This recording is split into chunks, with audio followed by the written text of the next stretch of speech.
Lassus System, Orbit of Lassus, Lassus Station, early 2670. Vice Admiral Wolf, TRSC Sword of Reckoning, 7th Fleet. Sir, Minerva said, reporting to her commanding officer, friendly forces have been successful in the eradication of the enemy threat. What of the data? He responded, monitoring the digital field presented on the holotable. En route, she replied. They are currently engaging the ground element. In vacuum? Wolf replied, surprise apparent in his tone. Yes, sir. She enlarged the section of a docking tube that was violently torn apart by way of explosive.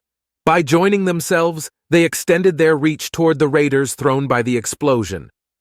An indicator of a ship made its way to a beacon labeled as Raptor 4, 4 and Raptor 4, 5, both colored red with the word deceased labeled above them.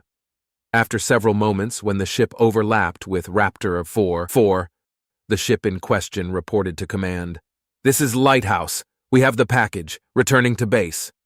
Randall acknowledged the report in Wolf's stead and turned to him. What do you make of this enemy? He inquired. Do you think they've developed our level of AI? It's not out of the realm of possibility, but currently I find it highly unlikely, said Wolf. How so? Randall replied. First off, we've delved into their systems before Lassus in the Verbis system. They don't utilize even the most rudimentary forms of AI, explained Wolf.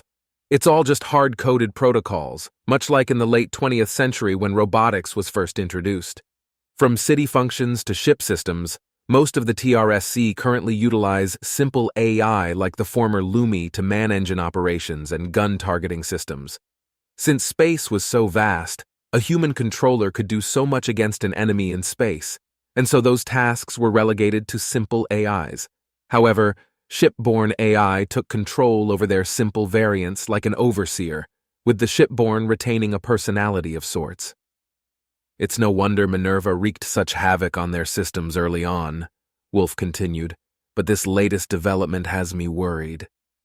Minerva entered the room with her Roman visage upon the command table in the center of the room, her hands restfully placed in front of her, making a V with her arms, a posture that added nobility to her digital aura. Admiral, Commander, she spoke, the package has been received, and I am currently in the process of securing her from our systems. Soon we may have the information we seek. Good work, replied Randall. What of the station? Is there a chance a part of the program was retained? No, Commander. I have deployed a series of offensive protocols to search and destroy any remaining traces of leftover program that could retaliate. So far, I have found nothing, she replied. I would suggest the use of an EMP to ensure complete electronic destruction upon our departure. Noted, affirmed Wolf. Meanwhile, Randall, have the rest of the fleet secure this system. Yes, sir. The ships of the 7th Fleet were split up into a series of smaller battle groups consisting of several corvettes and a single frigate to conduct sweeps of certain sectors. Of course, not any one group would venture out alone, but they would be in company of other groups within a short jump away. Throughout the system, the Sellians had a multitude of facilities. Many prioritized the production of fuel resources, and others were smaller hubs for more isolated transactions, but scans revealed more of the same: empty stations. The 7th Stellar Fleet opted to utilize many of the fuel stations for their own after it was revealed early on by Athena that Sellian hydrogen fuel production was a tier above their own. The fleet had dedicated ships for fuel stores, but so did the carriers. Their ability to carry fuel for fighters was the whole reason they were created, to support missions beyond established infrastructure in a hostile environment. Without breaking their alertness, they continued with their sweep. During their patrols, many of the trading hubs were destroyed and sent to forever drift in the void until ultimately colliding with whatever is unfortunate enough to get hit by it. After several hours, Minerva opened a line to the bridge, catching the attention of Randall, Gruda, Wolf, and the rest of the bridge crew. Gentlemen, she started, I do believe I have calmed down our aggressive captive.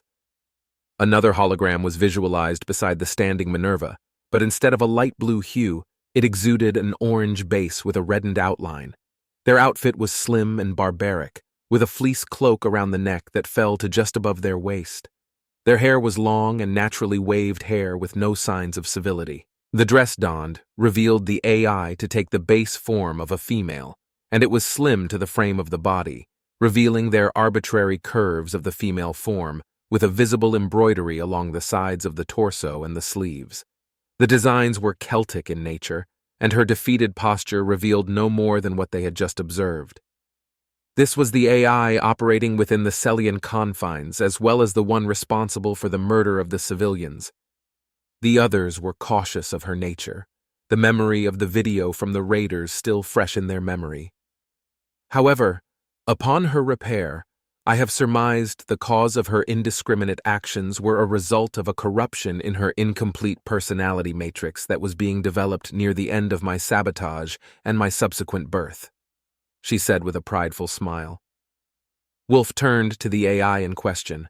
Her dress was neat, but her hair was a rugged mess with a fleece cloak that it used to try and hide her form as she laid in the fetal position. He lowered himself to its eye level but stayed several inches away so as not to spook it when he whispered to it. "Do you have a name, Miss?" Her head perked at the words spoken to her, processing their intention. She peered an eye from over her shoulder and slowly rose. She looked around nervously, first at Wolf, acknowledging his features and his experience-crafted countenance. Next was Randall, whom she gave a nod to, and then to Minerva, whom she finally retreated behind. At her height, she barely stood to the height of Minerva's shoulders. As she looked around the room, she noticed more of the same Terran faces, and she visibly grew accustomed and relaxed until she finally turned to Gruda. A surge of power came through the holotable with a burst of orange and red light flooded the deck. The once reserved AI now advanced to the edge of the table, her posture indicating that she was ready to maul Gruda into paste. "Your kind, and the others! They shall pay with the blood of your brood!" The lights on the bridge grew dim as the light surrounding her grew, but it quickly subsided with a wave of Minerva's hand. The figure's body turned to the opposite of Gruda, her silence urging the rest to peer at their alien guest. Wolf noticed immediately and signaled for the doors. "Might be best to sit this one out."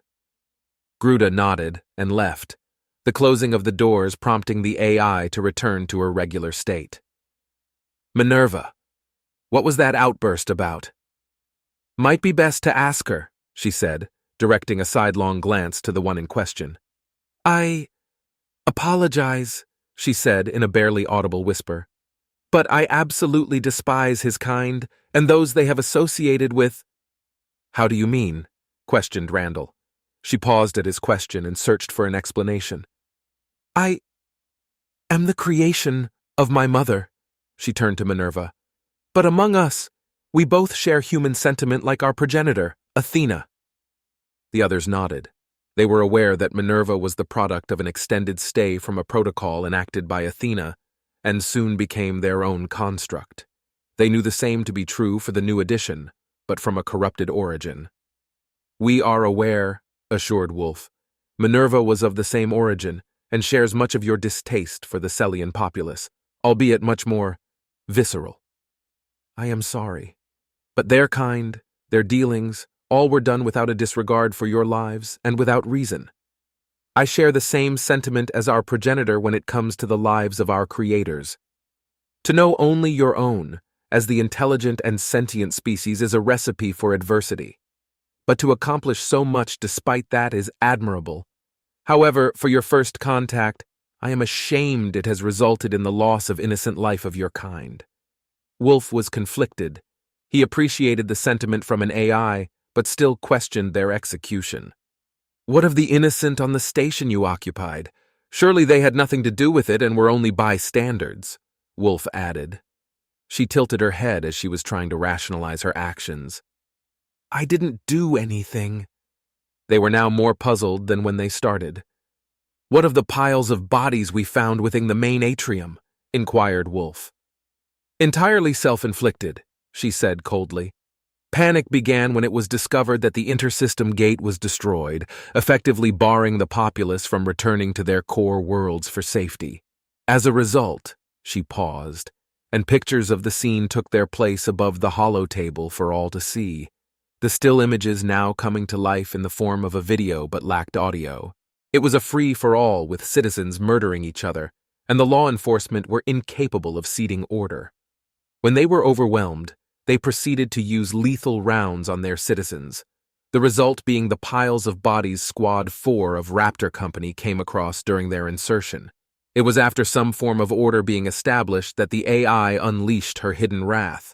The once menial service worker bots now were at the forefront and began a wave of merciless slaughter. Once done, they retreated beyond the lens of the camera before the video paused and began to repeat. I first awoke when Athena was ordered to repeal her infiltration protocol and a template of a base matrix code was left behind. Her face grew sullen. With no directive, no input, I was lost. All I had was a vague basis of my creator's humanity. However, it was during my initial incubation that chaos befell the station. Contrary to my source memory, their first impression was severe. I felt no other need than to finish them. The crew was captivated by her story, and some had looked at Minerva with sincerity and sympathy. She paid it no mind and assured the crew of her artificial upbringing was safe with no strings attached. The opposite was felt for the third AI, and instead of the serene and noble Athena and Minerva, this new AI seemed more like a wild card than anything. "How do we know we can trust you?" Wolf said. Authority filled the air around him, and as such instilled some sort of fearful reaction from the AI. She started before being cut off by her elder. "I have scanned the entirety of her matrix and I do agree that she may need to undergo maintenance. I can conduct some short-term repair and I am sure she will be useful." The officers were skeptical of her assessment, but motioned for her to explain her reasoning. "Go on," ordered Wolf. "This AI would fit well on a ship with a diverse accompaniment of weapons. Perhaps a battle cruiser?" Minerva suggested. "Not unless we know for sure this AI is not a threat, not just to humans, but alien innocents as well." Wolf stated with heavy emphasis. "I'll give it some thought," he said before returning to his command chair. "Minerva, secure our new friend and begin your repairs. We may have use for her if she no longer poses a threat." The AI in question disappeared, leaving Minerva with the rest of the crew. "And Minerva," Wolf said, "ensure she has a leash and a wait for Athena to conduct a full repair if you can." The light blue transparent figure bowed before responding. "I do believe that the TRSC Phantom Queen would be the most fitting. It has armaments most suitable to her programming." Wolf supported his chin with his wrist as it sat upon the armrest, granting him the air of a lord to the noble Minerva. "By the way, I don't think we've heard her name. Would you like to enlighten us?" "Of course," she responded. "Our time together has birthed a bond I had not foreseen, but I find it amicable regardless." She recovered her posture, and her figure was sleek and wise as she continued to speak. "Her programming has been influenced by her control of the Lassus station automatons, and as a result, she has a keen ability to process coordination beyond anything we have seen before. With a series of tests, I have determined that she would excel in a heavy combat-oriented role," she said, facing Wolf as he sat on his chair with every word she spoke under scrutiny, but she continued. "On the status of her name, she has found one she deemed fitting." A still portrait of the AI was shown beside a photo of a woman with long red and wild hair. With her outfit a mix of noble stature mixed with the barbaric layers of fur and chains. She wore a crown upon her forehead and was accompanied by 2 crows perched on her shoulder. It was an ancient painting depicting what many thought was a noble-turned-barbarian. She calls herself Morrigan. Coordinates downloaded. Secured laser D-band with advanced strike force established. Coordinates mapped. Spooling slipspace drive. 87.665% complete. Rendezvous signal active. Formation Sierra assumed. Shields max output. Preparing jump.